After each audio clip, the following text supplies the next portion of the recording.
Hey, Gemini, it is Rose Love, and welcome, welcome, welcome. Listen, before we even get into anything, if you want to skip all of this, what we're talking about, there will be timestamps in the description. Go ahead and click the timestamp to get right into the reading. We're going to talk about this week, what we have going on for you. If you like the content of my channel, go ahead and hit that like and subscribe. I pulled, as I was taking my notes and kind of going over, the messages Spirit wanted to relay for this week, I did pull an overall energy. And you have gratitude, okay? And this says gratitude again, all right? So this week is going to have an energy of remembering to be gracious and thankful for things as you go throughout. It feels like it's going to be a very transformative week for you. There feels like there's going to be some dynamics that happen that are going to help you move forward in life. There's going to be progress. Overall, in the beginning, it does feel like there's like this very fast energy kind of kicking in. Okay, and so we're going to just jump right into your reading. And the first card it looks like that we have is the Knight of Swords. And with the Knight of Swords here, the week again, like I was saying earlier, there was going to be like some type of fast-paced energy here. And the Knight of Swords does start the week off that way. It starts off bringing in determination and focus, and it's going to be fast-paced type of energy. You're going to be feeling mentally sharp and ready to take action.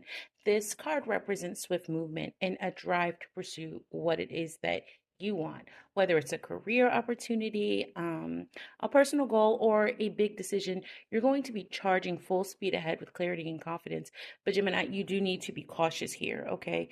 While you're racing towards your goals, make sure you're not overlooking important details. This card brings the message of taking action, but not rushing in blindly, right? You want to stay mindful of the consequences of hasty decisions. Okay. Now, the next card we have here is the Page of Cups. And as the week progresses, the Page of Cups brings about emotional renewal. This card often represents a message of love, right? Maybe a new emotional experience, or even a romantic opportunity, okay? But it also symbolizes creativity and the need to explore your feelings. You may find yourself feeling a little bit more sensitive or intuitive this week, picking up on things that others might miss, right? It's kind of going to be that intuition kind of kicking in for you.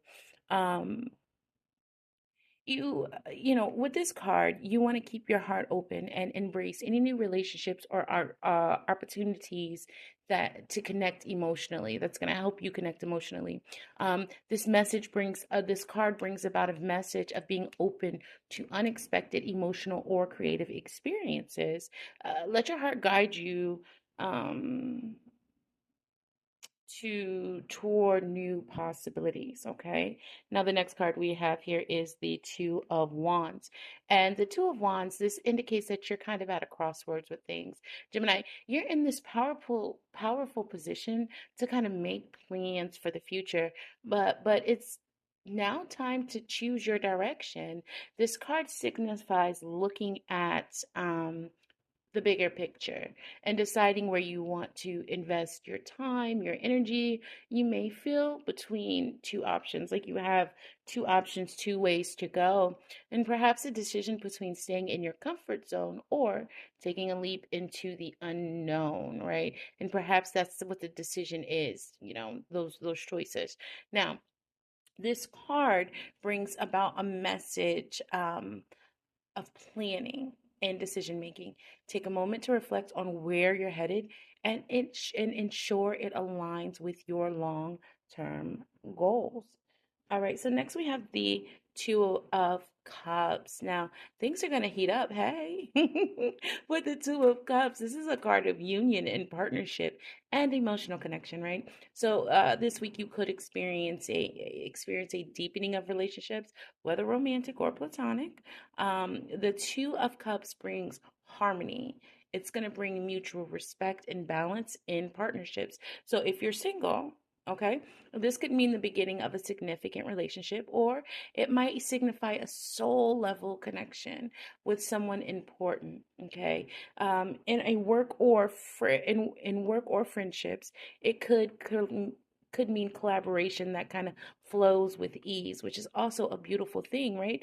This card brings about a message of focusing on building meaningful connections, whether in love or business, partnerships.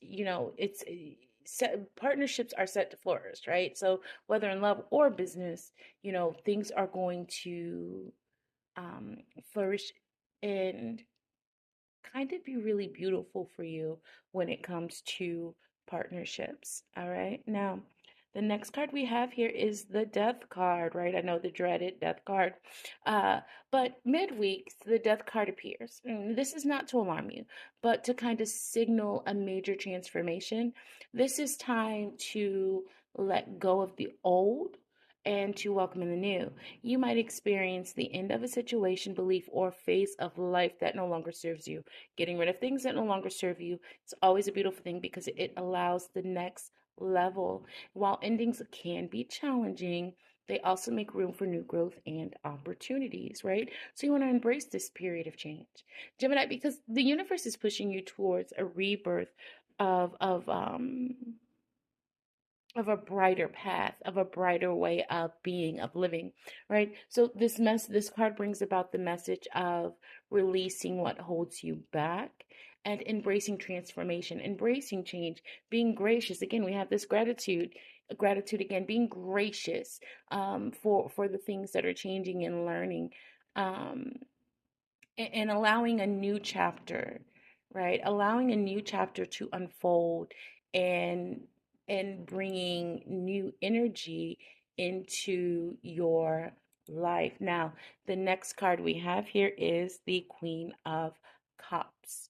And following this transformative moment, all right, with the Queen of Cups here. Following this transformative moment, the Queen of Cups shows up to remind you to nurture your emotional well being. You nurture yourself, love on you. This is important. This card speaks to deep compassion, intuition, and emotional intelligence. You're likely to feel more connected to your inner emotions, and you may be called to support others who need guidance, which, if you can help, that's great. Do so. The Queen of Cups asks you to trust your intuition, lean into your emotional strength, and be gentle with yourself as well as others, all right? This card brings about a message to honor your emotions and listen to your intuition. This is a time for nurturing yourself and those around you. And the last card we have here today is the Seven of Cups, okay? And finally, as the week wraps up, you may be faced with many opportunities, choices, and potential distractions. You might find yourself daydreaming about different paths or be overwhelmed by too many options. The key here is to stay grounded. Avoid being swept away by illusions or unrealistic expectations. Make sure your expectations are realistic. And while it's wonderful to dream, make sure you're making decisions based on clarity and truth, not fantasy. You want to be honest with yourself. You want to be real with yourself as this week wraps up, right? You want to focus your energy and choose wisely. This card is representative of that. Not all options are what they seem. All that glitters ain't gold. So trust your instincts and stay grounded in reality. This week, Gemini, you're moving through a cycle of swift action, emotional growth, and major transformation. Okay, the Knight of Swords kicks things off with a burst of energy, but the Page of Cups softens it with emotional exploration. Right? You're standing at a crossroads with the Two of Wands, and the Two of Cups highlights the importance of meaningful connections. The Death card here. All right. With the death card, is this about a transformational shift, and it is in store, followed by emotional depth with the Queen of Cups. As you finish the week, the Seven of Cups presents a multitude of choices, reminding you to stay grounded and clear-headed as you move forward, remembering to be gracious through it all. Geminis, if this reading has resonated with you, don't forget to like and subscribe. Comment with your thoughts below, right? What new choices and transformations are you embracing this week? Let me know how you plan to navigate those changes ahead. Peace and blessings and one love, y'all.